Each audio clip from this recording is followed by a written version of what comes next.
Bismillahirrahmanirrahim. Assalamualaikum warahmatullahi wabarakatuh. Alhamdulillahirabbil alamin. Assalatu wassalamu ala Rasulillah. Segala puji kehadirat Allah Subhanahu wa taala, Tuhan semesta alam serta pencipta langit dan bumi. Dan juga sholawat untuk Nabi besar Muhammad Sallallahu Alaihi Wasallam sebagai bentuk cinta dan penghormatan kita kepada beliau. Di sini setidaknya ada sekitar 6 hewan yang dilarang dipelihara di dalam Islam. Nah, larangan ini disampaikan dalam hadis oleh Rasulullah Sallallahu Alaihi Wasallam, sehingga penting bagi kita untuk mengetahuinya dan menjauhi larangan tersebut. Nah, sekarang kita langsung aja ke hewan yang pertama. Nah, di sini ada cicak. Jadi larangan memelihara cicak. Jadi soalnya kenapa? Cicak itu termasuk hewan yang najis dan juga mengganggu. Rasulullah Shallallahu Alaihi Wasallam memerintahkan untuk membunuh cicak karena ia sering mengganggu dan kotor. Bahkan dalam beberapa riwayat, membunuh cicak akan mendapatkan pahala. Abu Hurairah radhiyallahu anhu meriwayatkan bahwa Rasulullah Shallallahu Alaihi Wasallam pernah bersabda, "Siapa yang membunuh cicak dengan sekali pukulan, maka ia mendapatkan pahala sekian. Siapa saja yang membunuhnya dengan kedua kali pukulan, maka ia mendapatkan pahala sekian, kurang dari yang pertama." Hadis riwayat Muslim. Nah, di sini kalian bisa lakukan untuk menghindari rumah kedatangan cicak. Yang pertama adalah menjaga kebersihan rumah. Pastikan rumah selalu bersih dan bebas dari cicak. Cicak sering muncul di tempat yang tidak terjaga kebersihannya. Terus untuk amalan yang bisa kalian lakukan yang kedua, kalian bisa menggunakan alat perangkap. Jadi pasang perangkap cicak di tempat-tempat yang sering dilalui cicak untuk mempermudah penangkapan dan pembunuhannya. Terus untuk amalan yang ketiga, kalian bisa membaca doa perlindungan. Bacalah doa perlindungan dari gangguan hewan-hewan yang mengganggu seperti cicak. Contoh doanya yang bisa dibaca adalah ayat kursi atau surah Al-Baqarah ayat ke-255. Nah, sekarang mari kita lanjut ke hewan yang kedua, yaitu larangan memelihara tikus. Tikus dianggap sebagai hewan najis dan kotor. Tikus adalah pembawa penyakit dan sering hidup dalam lingkungan yang kotor. Islam sangat menganjurkan kebersihan dan kesucian. Rasulullah Shallallahu Alaihi Wasallam pernah bersabda, "Kebersihan itu adalah sebagian dari iman." Hadis riwayat At-Tirmidzi. Nah, sekarang amalan yang bisa kalian lakukan untuk menghindari tikus. Yang pertama tentunya menjaga kebersihan lingkungan. Pastikan lingkungan rumah dan sekitar itu selalu bersih. Buang sampah pada tempatnya dan hindari tempat-tempat yang bisa menjadi sarang tikus. Terus untuk amalan yang kedua, menggunakan perangkap atau racun tikus. Nah, pasang perangkap atau gunakan racun tikus untuk mengurangi populasi tikus di rumah. Terus untuk amalan yang ketiga, yaitu memperbaiki lubang-lubang di rumah. Tutup setiap lubang atau celah di rumah yang bisa menjadi tempat masuknya tikus. Sekarang mari kita lanjut ke hewan yang ketiga, yaitu ular. Jadi larangan sekali untuk memelihara ular. Ular itu termasuk hewan yang berbahaya dan seringkali mengancam keselamatan manusia. Rasulullah Shallallahu Alaihi Wasallam memerintahkan untuk membunuh ular jika bertemu dengannya, bukan untuk dipelihara. Rasulullah pernah bersabda, "Bunuhlah dua binatang hitam ketika sedang sholat, yaitu ular dan kalajengking." Hadis riwayat At-Tirmidzi. Nah, untuk menghindari ular, yang pertama yang bisa kalian lakukan tentunya menghindari tempat-tempat yang berbahaya. Hindari tempat-tempat yang rawan menjadi sarang ular, seperti tumpukan kayu, batu, atau tempat yang lembab. Terus untuk yang kedua, membuat penangkal ular. Nah, jadi pasang penangkal ular di sekitar rumah atau kebun untuk mencegah ular itu masuk.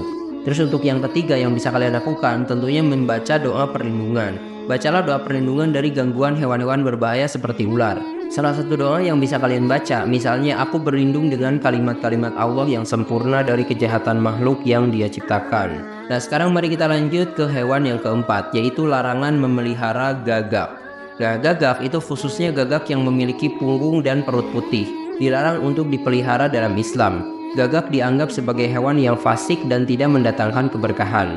Rasulullah Shallallahu Alaihi Wasallam pernah bersabda, 5 jenis hewan yang seluruhnya fasik boleh dibunuh di tanah suci, yaitu burung gagak, burung elang, ular, tikus, dan binatang buas. Hadis riwayat Muslim. Nah, hal ini yang bisa kalian lakukan mengenai burung gagak. Yang pertama tentunya menjaga kebersihan lingkungan. Gagak sering mencari makanan di tempat yang kotor. Dengan menjaga kebersihan lingkungan, kita dapat mengurangi kemungkinan burung gagak itu datang. Terus untuk hal yang kedua yang bisa kalian lakukan, tentunya menggunakan alat pengusir burung. Pasang alat pengusir burung di sekitar rumah atau kebun untuk mencegah burung gagak datang dan mengganggu. Terus untuk yang ketiga, pastinya kalian bisa membaca doa perlindungan seperti doa yang tadi di poin sebelumnya. Nah, sekarang mari kita lanjut ke jenis hewan selanjutnya, yaitu larangan memelihara elang. Jadi elang itu adalah burung pemangsa yang penting dalam siklus rantai makanan dan harus dilestarikan. Memelihara atau memburu elang dapat menyebabkan ketidakseimbangan ekosistem. Rasulullah Shallallahu Alaihi Wasallam pernah bersabda, 5 jenis hewan yang seluruhnya fasik boleh dibunuh di tanah suci, yaitu burung gagak, burung elang, ular, tikus, dan binatang buas. Hadis riwayat Muslim. Nah, untuk menghindari terjadinya atau kedatangan elang, yang pertama tentunya kalian bisa melestarikan lingkungan. Jangan merusak habitat alami elang dan ikut serta dalam program pelestarian lingkungan untuk menjaga keseimbangan ekosistem. Terus hal yang kedua yang bisa kalian lakukan, menghindari perdagangan ilegal. Jadi hindari membeli atau menjual elang yang dilindungi secara ilegal. Laporkan aktivitas perdagangan satwa liar kepada pihak yang berwenang jika kalian menemukan hal tersebut. Terus untuk hal yang ketiga yang bisa kalian lakukan, edukasi tentang konservasi.